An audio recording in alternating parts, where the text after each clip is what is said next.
یاد کرایا ہے کہ تو نے عبادت اپنے رب کی کرنی ہے، اور فرمایا رب تمہارا وہ ہے جس نے تمہارے لیے زمین کو فرش بنایا ہے، آسمان کو چھت بنایا ہے، اور آسمان سے پانی برسا کے تو زمین سے پھل اگائے ہیں، رزق لکم، وہ بھی تیرے کھانے کے لیے اگائے ہیں۔ وہ جو آسمان سے بارش برسا کے زمین سے سبز اور پھل اگائے ہیں تو وہ بھی تیرے لیے۔ جب سارا کچھ تیرے لیے بنایا تو بھی تو عبادت کرنا اپنے رب کی، پھر کسی کو اس کا شریک نہ ٹھہرا۔ ایک چیلنج بھی کیا قرآن مجید نے اس رکوع کے اندر، کہا کرتے تھے مکے کے لوگ کہ آپ قرآن مجید کی آیتیں نبی کریم علیہ السلام سے کہا کرتے تھے کہ معاذ اللہ آپ خود بناتے ہیں، بنا کے لاتے ہیں۔ تو اللہ کریم نے فرمایا وَإِن كُنتُمْ فِي رَيْبٍ مِّمَّا نَزَّلْنَا عَلَىٰ عَبْدِنَا فَأْتُوا بِسُورَةٍ مِّن مِّثْلِهِ، اگر تمہیں شک ہو نا اس میں جو ہم نے بندہ خاص پہ نازل کیا ہے تو تم بھی اس جیسی ایک صورت بنا کے لاؤ۔ پڑھے لکھے تو تم بھی ہو نا، مکے میں تم بھی رہتے ہو، تو ایک صورت بنا کے لاؤ۔ قرآن مجید ہم سے چھینا گیا ہے سازش کے تحت، اس لیے کہ جس قوم کو قرآن آ جاتا ہے نا پھر کوئی کافر اس کا مقابلہ نہیں کر سکتا۔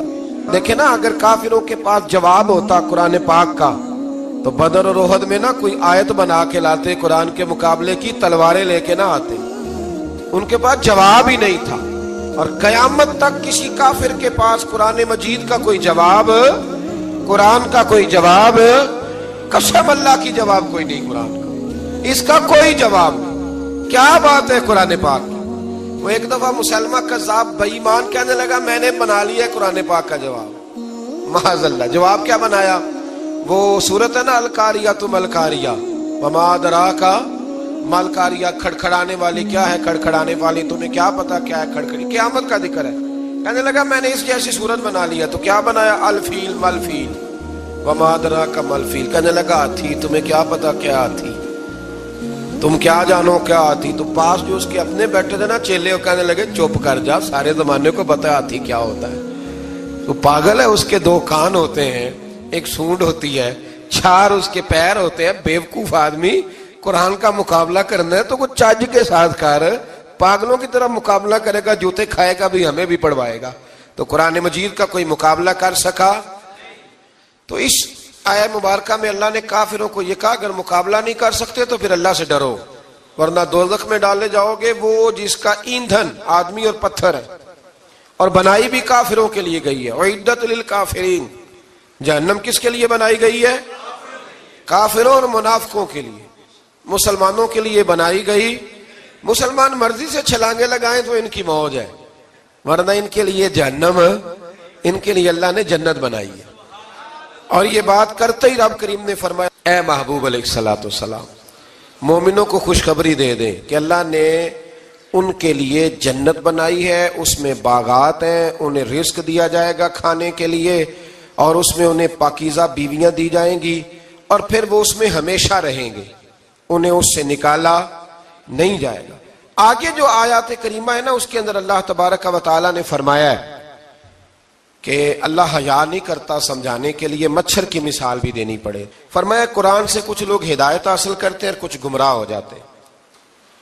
جب لوگ اپنی مرضی کی تشریحات چاہتے ہیں تو گمراہ ہوتے ہیں، اور جب قرآن کو رسول اللہ صلی اللہ علیہ وسلم اور امت مسلمہ کی تشریحات کی روشنی میں سمجھتے ہیں تو پھر اللہ ہدایت عطا فرماتا ہے۔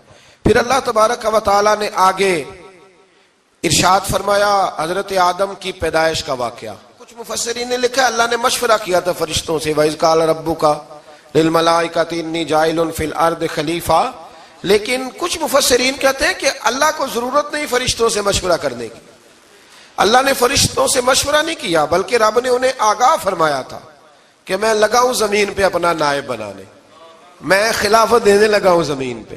اب یہ تو دینے والی کی مرضی ہے نا اس نے کس کو دینی ہے، یہ تو دینے والے کی مرضی ہے نا اس نے۔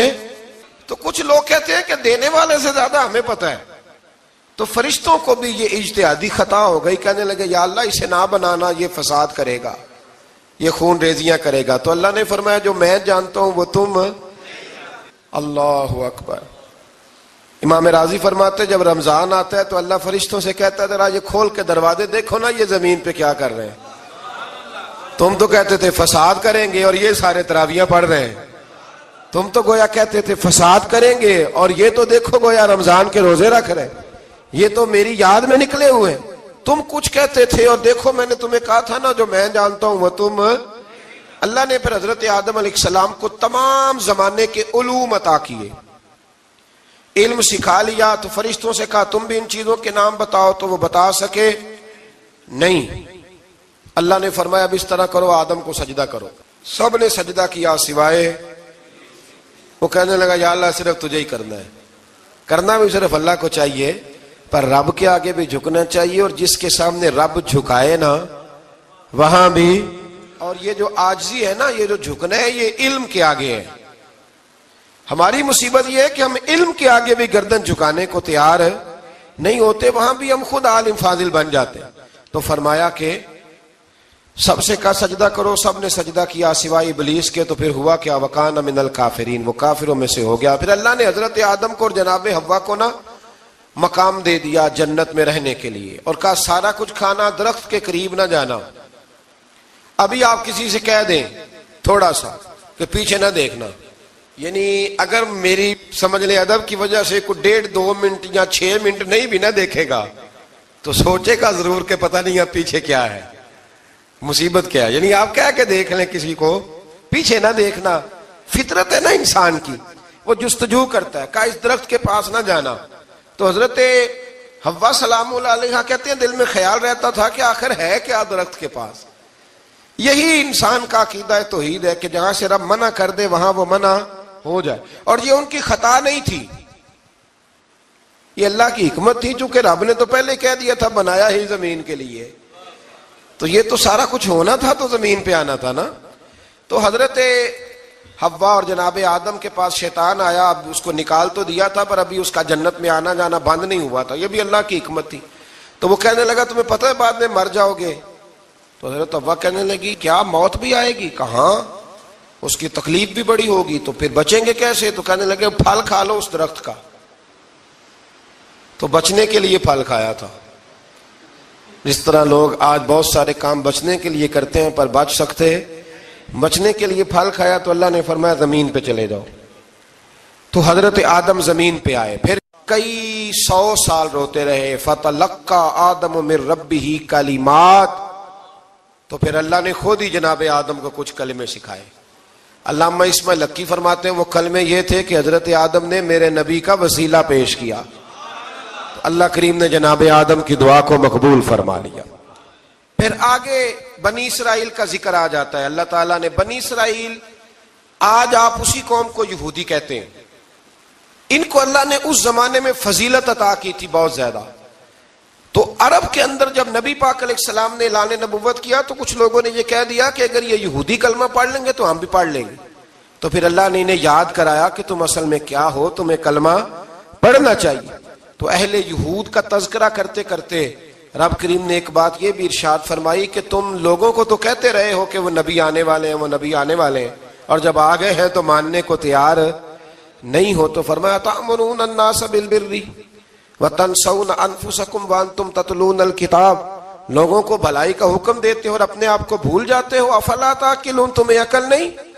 پھر اللہ نے انہیں یہ بھی یاد کرایا کہ یاد کرو وہ زمانہ کہ جب فرعون نے خواب دیکھ لیا تھا کہ کوئی بچہ اس کی سلطنت کو تباہ کرے گا، تو پھر اس نے تمہارے بچوں کو ذبح کرانا شروع کیا اور تمہاری بیٹیوں کو چھوڑتا تھا۔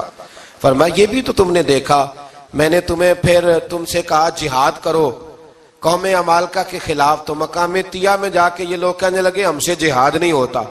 اللہ نے انہیں ایک میدان میں قید کر دیا۔ بڑی دلچسپ بات، قید تو لوگ ہوتے ہیں نا چار دیواری میں، تو اللہ نے بنی اسرائیل والوں کو جب انہوں نے کہا ہم جہاد نہیں کریں گے تو اللہ نے میدان میں قید کر دیا۔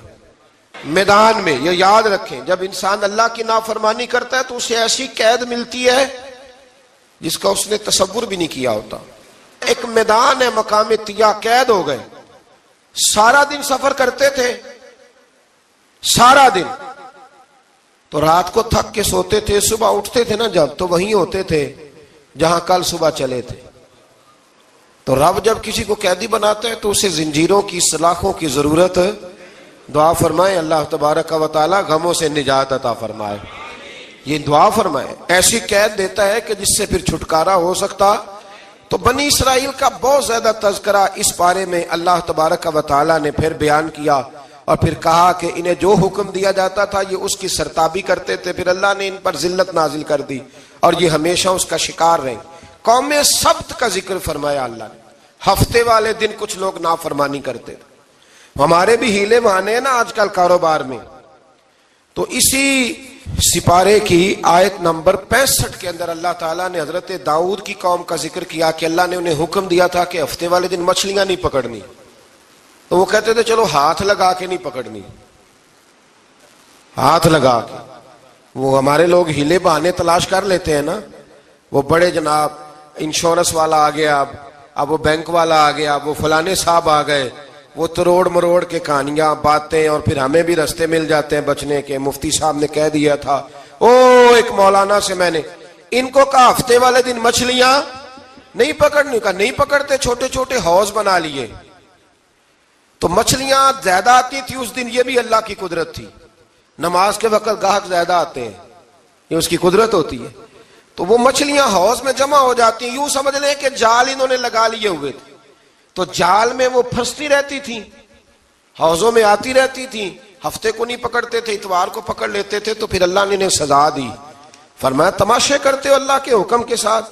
کیا سزا دی؟ فَقُلْنَا لَهُمْ كُونُوا قِرَادَةً خَاسِئِينَ، فرمایا بندر بن جاؤ دھتکارے ہوئے۔ جو رزق حرام طریقے سے کماتے تھے رب انہیں بندر بنا دیتا تھا۔ ابھی بھی میں نے دیکھے ہیں بڑے بڑے تاجر پاگلوں جیسی زندگی گزار رہے ہیں، نفسیاتی طور پہ سکون نہیں ہے، کروڑوں روپیہ پڑا ہے۔ کیوں؟ اس لیے کہ رب کے بتائے ہوئے طریقے کے مطابق تجارت نہیں کرتے۔ آگے ایک اور دلچسپ بات آ گئی، بنی اسرائیل کے اندر نا ایک شخص نے اپنے چچا کو قتل کر دیا جائیداد کے لیے۔ یہ دیکھیں کب سے لوگ جائیداد کے لیے قتل کرتے آ رہے ہیں۔ چچا کو قتل کر دیا، اور قتل کر کے حضرت موسیٰ علیہ السلام کے پاس آئے کہ میرے چچا کو کسی نے قتل کر دیا ہے، تو بتائیں کیا کرنا ہے؟ تو آپ نے فرمایا کہ گائے ذبح کرو، اور اس کا ایک ٹکڑا مقتول کو مارو، مرنے والے کو، وہ خود اٹھ کے بتا دے گا مجھے کس نے قتل کیا ہے۔ اب ارادہ نہیں تھا گائے ذبح کرنے کا، تو بہانے کرنے لگے۔ ارادہ نہیں نہ ہوتا تو پھر کیا ہوتے ہیں؟ کہنے لگے گائے کس طرح کی ہو، بوڑھی ہو کہ بچی ہو، رنگ کیسا ہو، جوان ہو کہ چھوٹی ہو، حال میں ایک دفعہ چلنا سیکھ گئی ہو یا ابھی نہ سیکھی ہو۔ تو بتاتے گئے تو رب بھی شرطیں بیان کرتا گیا، گہرے زرد رنگ کی ہو، حال کے اندر اسے نہ چلایا گیا ہو، پانی نہ نکالا گیا ہو، نہ بچی ہو نہ جوان ہو، اس کے درمیان ہو۔ یہ ساری شرطیں کہاں پائی جاتی تھی؟ حضرت موسیٰ علیہ السلام کی قوم کا ایک شخص تھا جو اللہ کا ولی تھا۔ وہ جب انتقال کرنے لگا نا، اللہ اکبر، دیکھو رب ولیوں کی اولادوں پر بھی کتنا فضل فرماتا ہے۔ وہ جب انتقال کرنے لگا تو ایک اس کے پاس چھوٹی سی بچیا تھی، گائے کی بچی، اس نے جنگل میں چھوڑ دی۔ کہنے لگا یا اللہ میں تیرے نام پہ چھوڑتا ہوں، میرا بچہ جوان ہو جائے تو اسے دے دینا، اور تو سرمایہ ہی کوئی نہیں۔ بچہ بڑا ہوا تو بچہ بھی بڑا نیک تھا، اپنی ماں کا بڑا فرما بردار تھا۔ اس کی ماں نے کہا بیٹا تیرے باپ نے ایک گائے چھوڑی تھی۔ تو بچہ جنگل میں گیا اور جا کے کہنے لگا اے اللہ میری گائے مجھ سے ملا دے۔ تو رب کریم نے وہ گائے واپس کر دی، وہ گائے گھر لے آیا۔ اب وہ کہنے لگا اماں بیچ دوں، تو اماں کہنے لگی بیٹا میرے پوچھے بغیر نہ بیچنا۔ کئی دفعہ گاہک لگے پر اس نے کہا جب تک میری اماں نہ کہے گی میں بیچوں گا۔ ادھر بنی اسرائیل والے شرطیں جتنی گائے کے بارے میں پوچھ چکے تھے وہ ساری اسی گائے میں پائی جاتی تھی۔ تو یہ ڈھونڈتے ڈھونڈتے وہاں پہنچ گئے، تو کہنے لگے گائے چاہیے۔ تو اس نے کہا بھی تمہاری مرضی سے نہیں، قیمت میری مرضی کی۔ ایک مفسر نے تو یہاں تک لکھا ہے کہ اس نے کہا گائے ذبح کر کے نا، تو جتنا گائے کے اندر گوشت ہوگا نا اتنا ہی کھال کے اندر تو مجھے مال بھر کے دو گے، اتنے ہی سکے بھر کے دو گے، اتنی اشرفیاں بھر کے دو گے تو پھر تمہیں گائے دوں گا۔ تو پھر یہ گائے انہیں ملی اور یہ گائے لے کر کے آئے۔ زیادہ سوالات نہ کرتے تو زیادہ الجھتے نہ۔ ہم بھی دین کے معاملے میں بڑے سوال جواب کرتے ہیں، اتنا سوال کریں جتنی اس کی ضرورت ہے۔ ان لوگوں نے سوالات زیادہ کیے تو پھر الجھ زیادہ گئے۔ تو میرے بھائی اس کا ذکر بھی اللہ تبارک و تعالیٰ نے پہلے پارے کے اندر بیان فرمایا۔ پھر اللہ کریم نے فرمایا کہ کچھ ایسے لوگ بھی ہیں یہودیوں میں سے جن کا دعویٰ ہو گیا ہے کہ ہم اللہ کے بڑے پیارے ہیں، فرمایا یہ صرف ان کے منہ کی باتیں ہیں، یہ تو قیامت میں پتہ چلے گا نا کہ اللہ کا پیار کس کے ساتھ زیادہ ہے۔ اور پھر یہ بھی یہودیوں نے دعویٰ کیا ہے، اسی پارے میں اللہ فرماتے ہیں کہ ان کا دعویٰ ہے کہ ہم اللہ کے بڑے پیارے ہیں، جنت میں ہم ہی جائیں گے، تو اللہ فرماتے ہیں پھر مرنے کی دعا تو کرو، جنت میں تو مر کے جانا ہے نا۔ لیکن رب فرماتے ہیں یہ کبھی مرنے کی دعا نہیں کریں گے، اس لیے کہ انہیں پتہ ہے کہ ہم نے آخرت کے لیے کیا بھیجا۔ لیکن جی پہلا حکم آ گیا یا ایھا الذین آمنوا کہہ کے، پہلی آیت قرآن پاک کی پہلے سپارے میں پہلی آیت جس میں اللہ نے کہا یا ایھا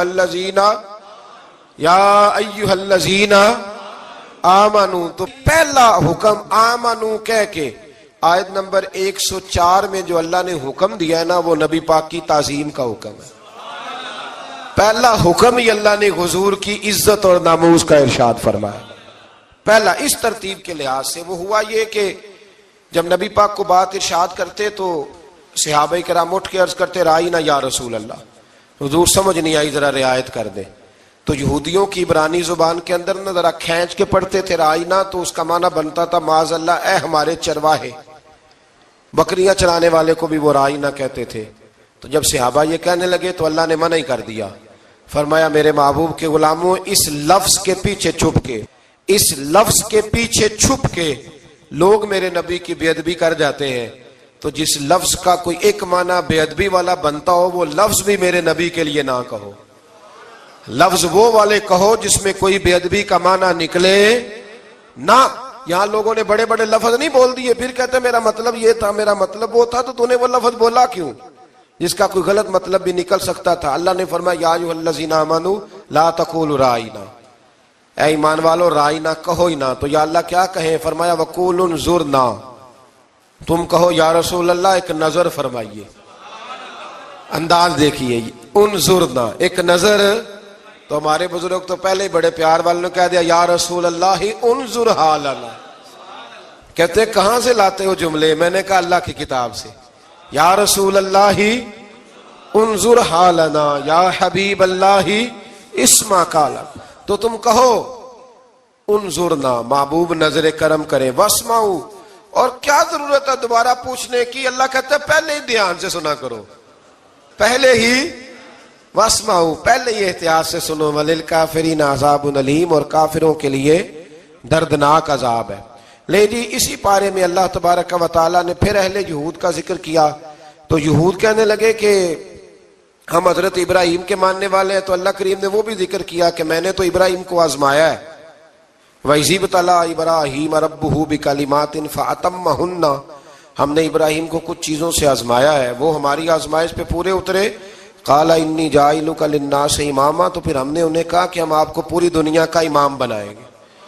وہ آزمائش کیا تھی؟ آگ میں جانا بھی آزمائش، بیٹے کا نہ ہونا بھی آزمائش، بیٹا ہوا تو پھر اسے وادی غیر ذی زرع میں چھوڑ کے آنا بھی آزمائش، بڑا ہوا تو پھر ذبح کرنا بھی آزمائش۔ فرمایا جہاں جہاں آزمایا ہے نا، ابراہیم ہماری آزمائش میں پورے اترے۔ فرمایا تو مفت میں حضرت ابراہیم کی اولاد بنتے ہو اور ان کا نام لیتے ہو اور ان کے ساتھ اپنا تعلق بناتے ہو، دیکھو تو صحیح وہ کتنی آزمائشوں سے گزرے۔ تو اس کا بھی اللہ نے اسی میں ذکر فرمایا۔ اور پھر وہ بات کرتے تھے حضرت یعقوب کی اور حضرت اسحاق کی، تو فرمایا وہ تو ہمارے اتنے خاص بندے تھے کہ وصال کا وقت بھی انہوں نے اپنی اولادوں کو نصیحت فرمائی تھی کہ اللہ کی توحید پہ قائم رہنا، اس کا ذکر بھی اللہ نے اسی پارے میں بیان فرمایا۔ اور جو حضرت ابراہیم اور جناب اسماعیل نے کعبہ تعمیر کیا تو اس کا ذکر بھی اللہ تعالیٰ نے اسی پارے میں فرمایا۔ فرمایا جب وہ کعبہ بنا رہے تھے تو کہہ رہے تھے ربنا تقبل منا، کہہ رہے تھے اے اللہ بنا ہم نے دیا ہے پر مہربانی فرما ہم سے قبول فرما لے۔ تو جو آیہ کریمہ آخر میں عرض کرنا چاہتا ہوں اس پر بھی تھوڑی توجہ فرمائیں گے تو بات بڑی نکھر کے باہر آئے گی۔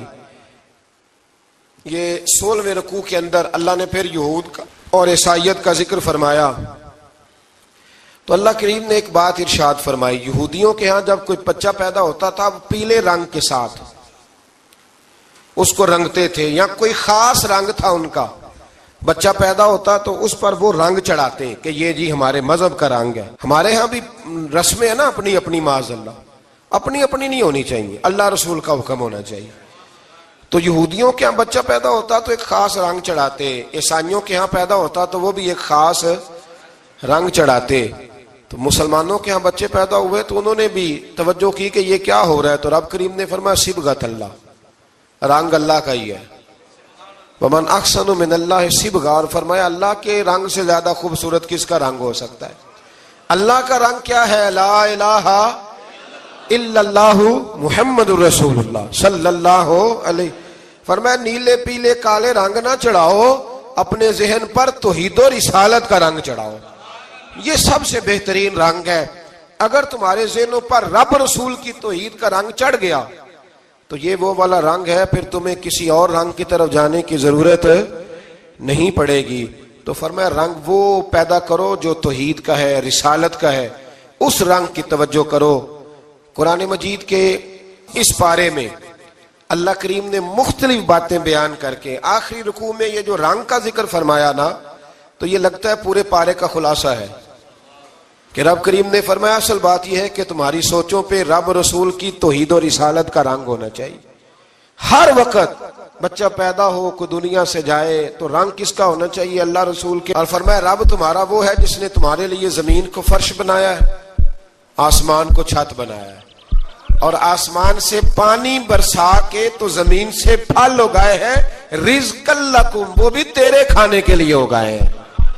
وہ جو آسمان سے بارش برسا کے زمین سے سبز اور پھل اگائے ہیں تو وہ بھی تیرے لیے. جب سارا کچھ تیرے لیے بنایا تو بھی تو عبادت کرنا اپنے رب کی، پھر کسی کو اس کا شریک نہ ٹھہرا. ایک چیلنج بھی کیا قرآن مجید نے اس رکوع کے اندر.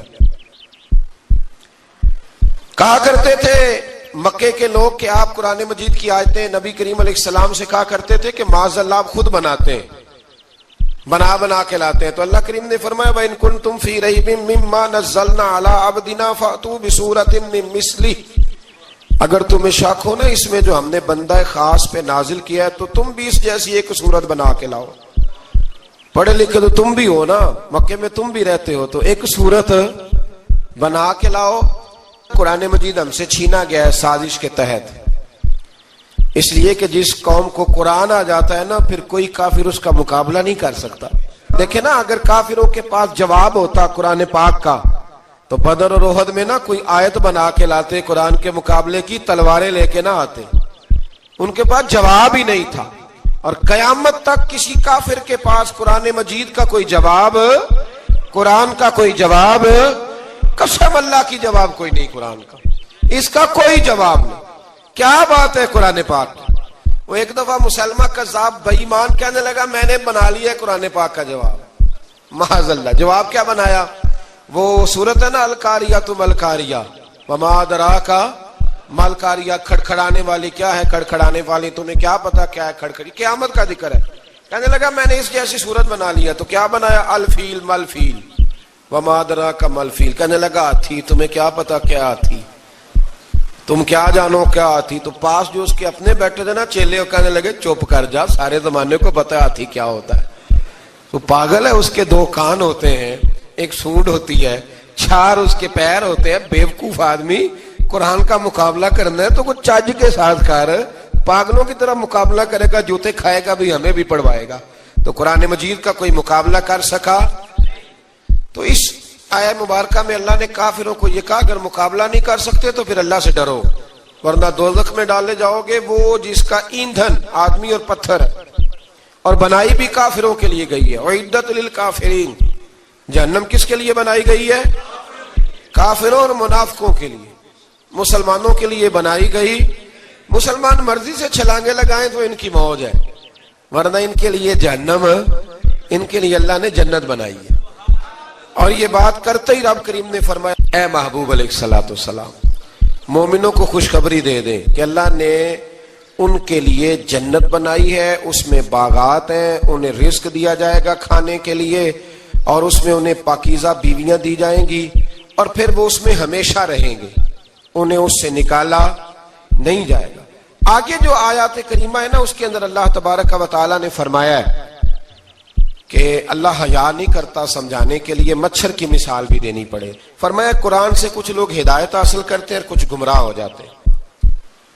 جب لوگ اپنی مرضی کی تشریحات چاہتے ہیں تو گمراہ ہوتے ہیں، اور جب قرآن کو رسول اللہ صلی اللہ علیہ وسلم اور امت مسلمہ کی تشریحات کی روشنی میں سمجھتے ہیں تو پھر اللہ ہدایت عطا فرماتا ہے. پھر اللہ تبارک و تعالی نے آگے ارشاد فرمایا حضرت آدم کی پیدائش کا واقعہ. کچھ مفسرین نے لکھا اللہ نے مشورہ کیا تھا فرشتوں سے وَإِذْ قَالَ رَبُّكَ لِلْمَلَائِكَةِ إِنِّي جَاعِلٌ فِي الْأَرْضِ خَلِيفَةً. لیکن کچھ مفسرین کہتے ہیں کہ اللہ کو ضرورت نہیں فرشتوں سے مشورہ کرنے کی. اللہ نے فرشتوں سے مشورہ نہیں کیا بلکہ رب نے انہیں آگاہ فرمایا تھا کہ میں لگا ہوں زمین پہ اپنا نائب بنانے, میں خلافت دینے لگا ہوں زمین پہ.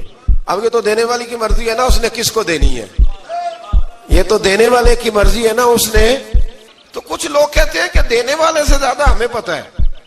تو فرشتوں کو بھی یہ اجتہادی خطا ہو گئی, کہنے لگے یا اللہ اسے نہ بنانا, یہ فساد کرے گا, یہ خون ریزیاں کرے گا. تو اللہ نے فرمایا جو میں جانتا ہوں وہ تم.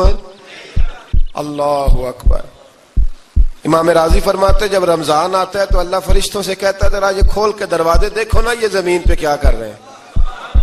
تم تو کہتے تھے فساد کریں گے اور یہ سارے تراویحیں پڑھ رہے ہیں. تم تو گویا کہتے تھے فساد کریں گے اور یہ تو دیکھو گویا رمضان کے روزے رکھ رہے ہیں, یہ تو میری یاد میں نکلے ہوئے. تم کچھ کہتے تھے اور دیکھو میں نے تمہیں کہا تھا نا جو میں جانتا ہوں وہ تم. اللہ نے پھر حضرت آدم علیہ السلام کو تمام زمانے کے علوم عطا کیے, علم سکھا لیا. تو فرشتوں سے کہا تم بھی ان چیزوں کے نام بتاؤ, تو وہ بتا سکے نہیں. اللہ نے فرمایا اب اس طرح کرو آدم کو سجدہ کرو. سب نے سجدہ کیا سوائے, وہ کہنے لگا یا اللہ صرف تجھے ہی کرنا ہے. کرنا بھی صرف اللہ کو چاہیے پر رب کے آگے بھی جھکنا چاہیے, اور جس کے سامنے رب جھکائے نا وہاں بھی. اور یہ جو عاجزی ہے نا, یہ جو جھکنا ہے یہ علم کے آگے ہے. ہماری مصیبت یہ ہے کہ ہم علم کے آگے بھی گردن جھکانے کو تیار نہیں ہوتے, وہاں بھی ہم خود عالم فاضل بن جاتے. تو فرمایا کہ سب سے کہا سجدہ کرو, سب نے سجدہ کیا سوائے ابلیس کے. تو پھر ہوا کیا وکان من الکافرین, وہ کافروں میں سے ہو گیا. پھر اللہ نے حضرت آدم کو اور جناب حوا کو نا مقام دے دیا جنت میں رہنے کے لیے, اور کہا سارا کچھ کھانا, درخت کے قریب نہ جانا. ابھی آپ کسی سے کہہ دیں تھوڑا سا کہ پیچھے نہ دیکھنا, یعنی اگر میری سمجھ لیں ادب کی وجہ سے کوئی 1.5-2 منٹ یا 6 منٹ نہیں بھی نہ دیکھے گا تو سوچے گا ضرور کہ پتہ نہیں اب پیچھے کیا ہے, مصیبت کیا ہے. یعنی آپ کہہ کے دیکھ لیں کسی کو پیچھے نہ دیکھنا, فطرت ہے نا انسان کی, وہ جستجو کرتا ہے. کہا اس درخت کے پاس نہ جانا. تو حضرت حوا سلام اللہ علیہ کہتے ہیں دل میں خیال رہتا تھا کہ آخر ہے کیا درخت کے پاس. یہی انسان کا عقیدہ توحید ہے کہ جہاں سے رب منع کر دے وہاں وہ منع ہو جائے. اور یہ ان کی خطا نہیں تھی, یہ اللہ کی حکمت تھی, چونکہ رب نے تو پہلے کہہ دیا تھا بنایا ہی زمین کے لیے, تو یہ تو سارا کچھ ہونا تھا تو زمین پہ آنا تھا نا. تو حضرت حوا اور جناب آدم کے پاس شیطان آیا, اب اس کو نکال تو دیا تھا پر ابھی اس کا جنت میں آنا جانا بند نہیں ہوا تھا, یہ بھی اللہ کی حکمت تھی. تو وہ کہنے لگا تمہیں پتہ ہے بعد میں مر جاؤ گے.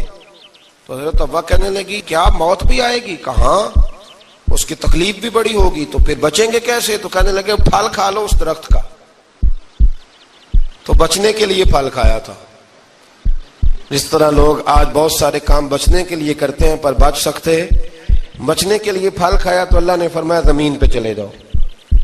تو حضرت آدم زمین پہ آئے, پھر کئی 100 سال روتے رہے. فتلقى آدم من ربہ کلمات, تو پھر اللہ نے خود ہی جناب آدم کو کچھ کلمے سکھائے. علامہ اسماعیل لکی فرماتے ہیں وہ کلمے یہ تھے کہ حضرت آدم نے میرے نبی کا وسیلہ پیش کیا, اللہ کریم نے جناب آدم کی دعا کو مقبول فرما لیا. پھر آگے بنی اسرائیل کا ذکر آ جاتا ہے. اللہ تعالیٰ نے بنی اسرائیل, آج آپ اسی قوم کو یہودی کہتے ہیں, ان کو اللہ نے اس زمانے میں فضیلت عطا کی تھی بہت زیادہ. تو عرب کے اندر جب نبی پاک علیہ السلام نے اعلان نبوت کیا تو کچھ لوگوں نے یہ کہہ دیا کہ اگر یہ یہودی کلمہ پڑھ لیں گے تو ہم بھی پڑھ لیں گے. تو پھر اللہ نے انہیں یاد کرایا کہ تم اصل میں کیا ہو, تمہیں کلمہ پڑھنا چاہیے. تو اہل یہود کا تذکرہ کرتے کرتے رب کریم نے ایک بات یہ بھی ارشاد فرمائی کہ تم لوگوں کو تو کہتے رہے ہو کہ وہ نبی آنے والے ہیں, وہ نبی آنے والے ہیں, اور جب آ گئے ہیں تو ماننے کو تیار نہیں ہو. تو فرمایا تأمرون الناس بالبر وتنسون انفسکم وانتم تتلون الکتاب, لوگوں کو بھلائی کا حکم دیتے ہو اور اپنے آپ کو بھول جاتے ہو. افلا تعقلون, تمہیں عقل نہیں؟ پھر اللہ نے انہیں یہ بھی یاد کرایا کہ یاد کرو وہ زمانہ کہ جب فرعون نے خواب دیکھ لیا تھا کہ کوئی بچہ اس کی سلطنت کو تباہ کرے گا، تو پھر اس نے تمہارے بچوں کو ذبح کرانا شروع کیا اور تمہاری بیٹیوں کو چھوڑتا تھا۔ فرمایا یہ بھی تو تم نے دیکھا، میں نے تمہیں پھر تم سے کہا جہاد کرو قوم عمالقہ کے خلاف، تو مقام طیہ میں جا کے یہ لوگ کہنے لگے ہم سے جہاد نہیں ہوتا۔ اللہ نے انہیں ایک میدان میں قید کر دیا۔ بڑی دلچسپ بات، قید تو لوگ ہوتے ہیں نا چار دیواری میں، تو اللہ نے بنی اسرائیل والوں کو جب انہوں نے کہا ہم جہاد نہیں کریں گے تو اللہ نے میدان میں قید کر دیا۔ میدان میں، یہ یاد رکھیں، جب انسان اللہ کی نافرمانی کرتا ہے تو اسے ایسی قید ملتی ہے جس کا اس نے تصور بھی نہیں کیا ہوتا۔ ایک میدان ہے مقام طیہ، قید ہو گئے، سارا دن سفر کرتے تھے، سارا دن، تو رات کو تھک کے سوتے تھے، صبح اٹھتے تھے نا جب، تو وہیں ہوتے تھے جہاں کل صبح چلے تھے۔ تو رب جب کسی کو قیدی بناتا ہے تو اسے زنجیروں کی، سلاخوں کی ضرورت ہے۔ دعا فرمائے اللہ تبارک و تعالی غموں سے نجات عطا فرمائے، یہ دعا فرمائے۔ ایسی قید دیتا ہے کہ جس سے پھر چھٹکارا ہو سکتا۔ تو بنی اسرائیل کا بہت زیادہ تذکرہ اس پارے میں اللہ تبارک و تعالی نے پھر بیان کیا، اور پھر کہا کہ انہیں جو حکم دیا جاتا تھا یہ اس کی سرتابی کرتے تھے، پھر اللہ نے ان پر ذلت نازل کر دی اور یہ ہمیشہ اس کا شکار رہے۔ قوم سبت کا ذکر فرمایا اللہ نے، ہفتے والے دن کچھ لوگ نافرمانی کرتے۔ ہمارے بھی ہیلے بہانے ہیں نا آج کل کاروبار میں، تو اسی سپارے کی آیت نمبر 65 کے اندر اللہ تعالیٰ نے حضرت داؤد کی قوم کا ذکر کیا کہ اللہ نے انہیں حکم دیا تھا کہ ہفتے والے دن مچھلیاں نہیں پکڑنی، تو وہ کہتے تھے چلو ہاتھ لگا کے نہیں پکڑنی، ہاتھ لگا کے۔ وہ ہمارے لوگ ہیلے بہانے تلاش کر لیتے ہیں نا، وہ بڑے جناب انشورنس والا آ گیا، اب وہ بینک والا آ گیا، وہ فلانے صاحب آ گئے، وہ تروڑ مروڑ کے کہانیاں باتیں، اور پھر ہمیں بھی رستے مل جاتے ہیں بچنے کے۔ مفتی صاحب نے کہہ دیا تھا، ایک مولانا سے میں نے ان کو کہا ہفتے والے دن مچھلیاں نہیں پکڑنی، کہا نہیں پکڑتے، چھوٹے چھوٹے حوض بنا لیے تو مچھلیاں زیادہ آتی تھی اس دن۔ یہ بھی اللہ کی قدرت تھی، نماز کے وقت گاہک زیادہ آتے ہیں، یہ اس کی قدرت ہوتی ہے۔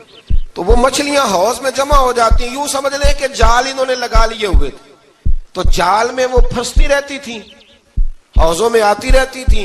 ہفتے کو نہیں پکڑتے تھے، اتوار کو پکڑ لیتے تھے، تو پھر اللہ نے انہیں سزا دی۔ فرمایا تماشے کرتے ہو اللہ کے حکم کے ساتھ، کیا سزا دی؟ فَقُلْنَا لَهُمْ كُونُوا قِرَادَةً خَاسِئِينَ، فرمایا بندر بن جاؤ دھتکارے ہوئے۔ جو رزق حرام طریقے سے کماتے تھے رب انہیں بندر بنا دیتا تھا۔ ابھی بھی میں نے دیکھے ہیں بڑے بڑے تاجر پاگلوں جیسی زندگی گزار رہے ہیں، نفسیاتی طور پہ سکون نہیں ہے، کروڑوں روپیہ پڑا ہے۔ کیوں؟ اس لیے کہ رب کے بتائے ہوئے طریقے کے مطابق تجارت نہیں کرتے۔ آگے ایک اور دلچسپ بات آ گئی، بنی اسرائیل کے اندر نا ایک شخص نے اپنے چچا کو قتل کر دیا جائیداد کے لیے۔ یہ دیکھیں کب سے لوگ جائیداد کے لیے قتل کرتے آ رہے ہیں۔ چچا کو قتل کر دیا، اور قتل کر کے حضرت موسیٰ علیہ السلام کے پاس آئے کہ میرے چچا کو کسی نے قتل کر دیا ہے، تو بتائیں کیا کرنا ہے؟ تو آپ نے فرمایا کہ گائے ذبح کرو، اور اس کا ایک ٹکڑا مقتول کو مارو، مرنے والے کو، وہ خود اٹھ کے بتا دے گا مجھے کس نے قتل کیا ہے۔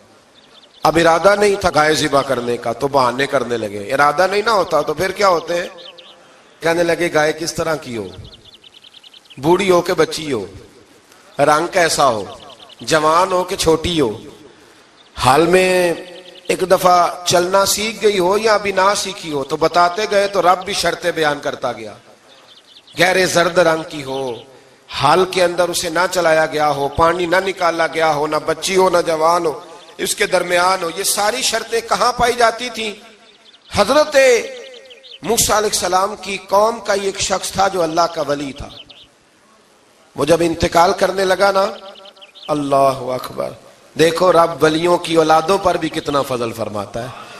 وہ جب انتقال کرنے لگا تو ایک اس کے پاس چھوٹی سی بچیا تھی، گائے کی بچی، اس نے جنگل میں چھوڑ دی۔ کہنے لگا یا اللہ میں تیرے نام پہ چھوڑتا ہوں، میرا بچہ جوان ہو جائے تو اسے دے دینا، اور تو سرمایہ ہی کوئی نہیں۔ بچہ بڑا ہوا تو بچہ بھی بڑا نیک تھا، اپنی ماں کا بڑا فرما بردار تھا۔ اس کی ماں نے کہا بیٹا تیرے باپ نے ایک گائے چھوڑی تھی، تو بچہ جنگل میں گیا اور جا کے کہنے لگا اے اللہ میری گائے مجھ سے ملا دے، تو رب کریم نے وہ گائے واپس کر دی۔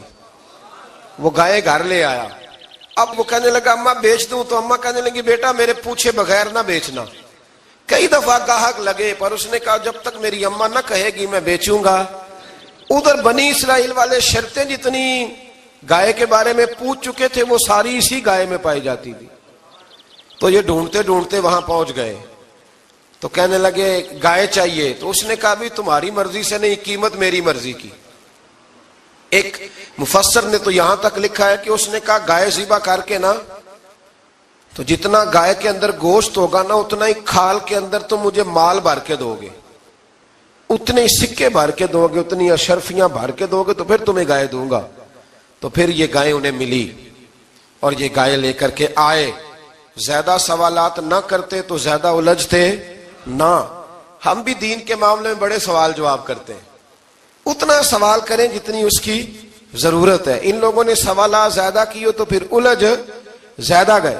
تو میرے بھائی اس کا ذکر بھی اللہ تبارک و تعالیٰ نے پہلے پارے کے اندر بیان فرمایا۔ پھر اللہ کریم نے فرمایا کہ کچھ ایسے لوگ بھی ہیں یہودیوں میں سے جن کا دعویٰ ہو گیا ہے کہ ہم اللہ کے بڑے پیارے ہیں۔ فرمایا یہ صرف ان کے منہ کی باتیں ہیں، یہ تو قیامت میں پتہ چلے گا نا کہ اللہ کا پیار کس کے ساتھ زیادہ ہے۔ اور پھر یہ بھی یہودیوں نے دعویٰ کیا ہے، اسی پارے میں اللہ فرماتے ہیں کہ ان کا دعویٰ ہے کہ ہم اللہ کے بڑے پیارے ہیں، جنت میں ہم ہی جائیں گے۔ تو اللہ فرماتے ہیں پھر مرنے کی دعا تو کرو، جنت میں تو مر کے جانا ہے نا۔ لیکن رب فرماتے ہیں یہ کبھی مرنے کی دعا نہیں کریں گے، اس لیے کہ انہیں پتہ ہے کہ ہم نے آخرت کے لیے کیا بھیجا۔ لیکن جی پہلا حکم آ گیا یا ایھا الذین آمنوا کہہ کے، پہلی آیت قرآن پاک کی پہلے سپارے میں پہلی آیت جس میں اللہ نے کہا یا ایھا الذین آمنوا، تو پہلا حکم آمنوا کہہ کے آیت نمبر 104 میں جو اللہ نے حکم دیا ہے نا وہ نبی پاک کی تعظیم کا حکم ہے۔ پہلا حکم ہی اللہ نے حضور کی عزت اور ناموس کا ارشاد فرمایا۔ پہلا اس ترتیب کے لحاظ سے وہ ہوا یہ کہ جب نبی پاک کو بات ارشاد کرتے تو صحابہ کرام اٹھ کے عرض کرتے رائینا یا رسول اللہ، حضور سمجھ نہیں آئی ذرا رعایت کر دے۔ تو یہودیوں کی عبرانی زبان کے اندر نہ ذرا کھینچ کے پڑھتے تھے رائینا، تو اس کا معنی بنتا تھا معاذ اللہ اے ہمارے چرواہے، بکریاں چرانے والے کو بھی وہ رائینا کہتے تھے۔ تو جب صحابہ یہ کہنے لگے تو اللہ نے منع ہی کر دیا، فرمایا میرے محبوب کے غلاموں اس لفظ کے پیچھے چھپ کے، اس لفظ کے پیچھے چھپ کے لوگ میرے نبی کی بے ادبی کر جاتے ہیں، تو جس لفظ کا کوئی ایک معنی بے ادبی والا بنتا ہو وہ لفظ بھی میرے نبی کے لیے نہ کہو، لفظ وہ والے کہو جس میں کوئی بے ادبی کا معنی نکلے نہ۔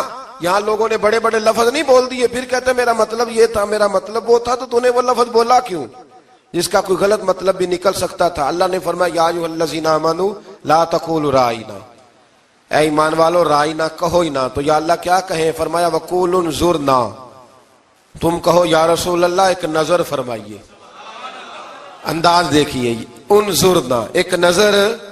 تو ہمارے بزرگ تو پہلے ہی بڑے پیار والوں نے کہہ دیا یا رسول اللہ انظر حالنا، کہتے کہاں سے لاتے ہو جملے؟ میں نے کہا اللہ کی کتاب سے، یا رسول اللہ انظر حالنا یا حبیب اللہ اسمع قالا، تو تم کہو انظرنا محبوب نظر کرم کرے، واسمعوا، اور کیا ضرورت ہے دوبارہ پوچھنے کی؟ اللہ کہتا ہے پہلے ہی دھیان سے سنا کرو، پہلے ہی واسمعوا، پہلے ہی احتیاط سے سنو، وللکافرین عذاب علیم، اور کافروں کے لیے دردناک عذاب ہے۔ لے جی اسی پارے میں اللہ تبارک و تعالیٰ نے پھر اہل یہود کا ذکر کیا۔